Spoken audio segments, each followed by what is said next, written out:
Triumph of surgery का main theme है कि कैसे too much of love is unhealthy for the person.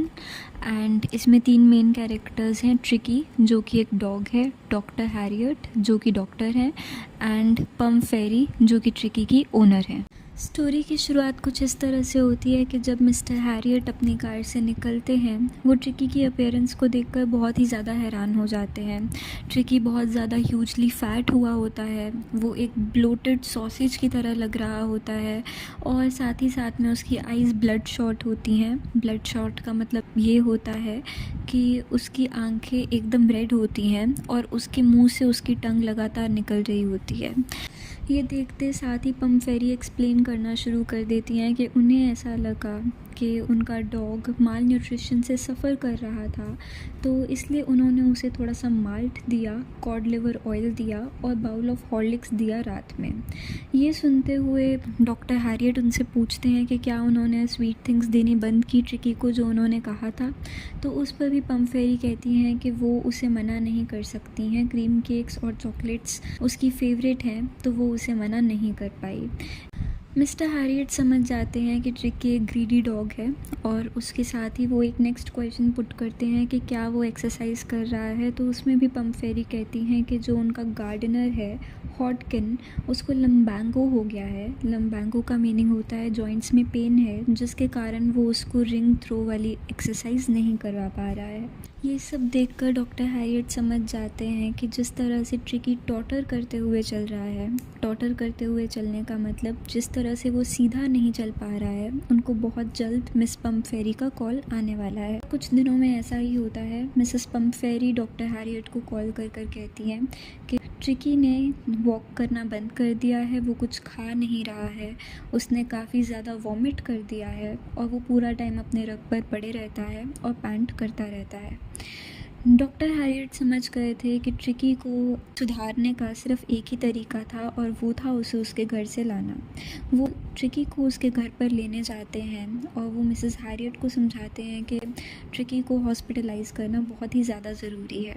Mrs पम फेरी ऐसा बिहेव करती हैं कि अगर वो ट्रिकी को एक भी दिन नहीं देखेंगी तो वो शायद मर ही जाएंगी। डॉक्टर हैरियट उन्हें समझाते हैं और ब्लैंकेट में ट्रिकी को बाहर लेकर आते हैं और अपनी कार में डाल देते हैं। उतने में मिस पम फेरी का जो भी स्टाफ होता है वो ट्रिकी का नाइट बेड कलेक्ट करते हैं, फिर कुशन्स उठाते हैं, उसके टॉयज़ उठाते हैं, उसके रबर रिंग्स उठाते हैं, उसके ब्रेकफास्ट बाउल को उठाते हैं। जब मिस्टर हैरियट को रियलाइज़ होता है कि वो सब चीज़ें उनकी कार में फ़िट नहीं आ सकती, तो वो कार को धीरे धीरे चलाना शुरू कर देते हैं। और वो जैसे ही जब अपने कार के मिरर से देखते हैं तो पीछे सारे मेड्स और सारे सर्वेंट्स रो रहे होते हैं जैसे कि कोई मर गया हो।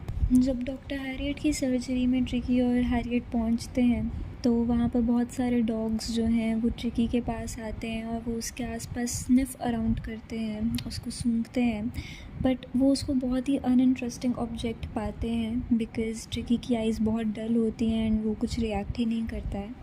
उस दिन सर्जरी में जब सबके लिए खाने के लिए बोल्स डाले जाते हैं तो सारे डॉग भाग कर जाते हैं, क्योंकि उन्हें पता होता है कि वहाँ पर अगर कोई भी पीछे रह जाएगा तो उसे खाना नहीं मिलेगा।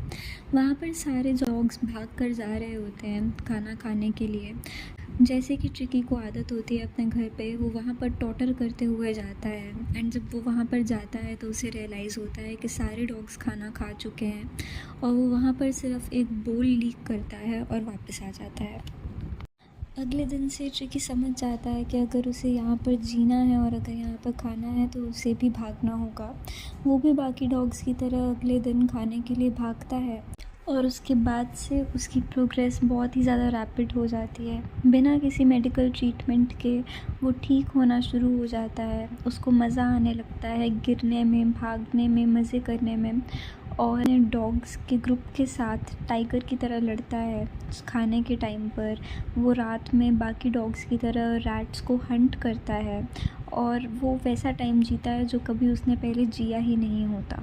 मीनवाइल डॉक्टर हैरियट को रोज़ कॉल्स आया करते थे पम फेरी के। वो उनसे पूछा करती थी कि क्या आपने कुशन्स को टाइम पर बदला या नहीं, क्या उसके कपड़ों को टाइम पर बदला या नहीं। वो इन क्वेश्चंस को इग्नोर किया करते थे, बट इतना बता दिया करते थे कि उनका डॉग अब एकदम डेंजर से बाहर है। मिस पम फेरी ट्रिकी के लिए एग्स भिजवाया करती थी, उसकी स्ट्रेंथ को बढ़ाने के लिए वाइन भिजवाया करती थी और वो डॉक्टर हैरियट उसे कंज्यूम किया करते थे, ट्रिकी को नहीं दिया करते थे। एक टेम्पटेशन बन गया था उनका, ट्रिकी को हमेशा के लिए गेस्ट बना कर रखें, क्योंकि उसके होने से घर पर एग्स आया करते थे और ब्रांडी भी आया करती थी। बट वो जानते थे कि पम्फेरी अपने डॉग के बिना अधूरी हैं, तो वो उन्हें कॉल कर देते हैं और कुछ ही मिनटों में एक ब्लैक ग्लीमिंग कार आती है जिसमें से मिस पम्फेरी उठकर पूछती हैं कि क्या मेरा डॉग ठीक है। तो मिस्टर हैरियट जाते हैं अपने गार्डन में डॉग को लेने के लिए और वो वहाँ पर देखते हैं कि एक डॉग होता है जो अपनी टेल को वेव कर रहा होता है, जिसके ईयर फ्लैप कर रहे होते हैं। एक टाइम पर वो डॉग जो टॉटर होते हुए चलता होता था, वो आज एक हार्ड मसल्ड एनिमल बन चुका था और वो ट्रिकी था। वो उसको उठाते हैं और मिस पम्फेरी के पास लेकर जाते हैं और साथ में ड्राइवर की हेल्प करते हैं ट्रिकी का सारा सामान अंदर शिफ्ट करने में। जब मिस पम्फेरी उसे देखती हैं तो वो रोने लगती हैं और कहती हैं कि mister Harriet, how can I ever thank you, this is a triumph of surgery. इस लाइन पर स्टोरी ख़त्म हो जाती है और जो डॉग एक टाइम पर अनहेल्दी था वो हेल्दी होकर अपने घर पर वापस लौटता है। I hope you like this video, and for more such videos please like, comment, share and subscribe.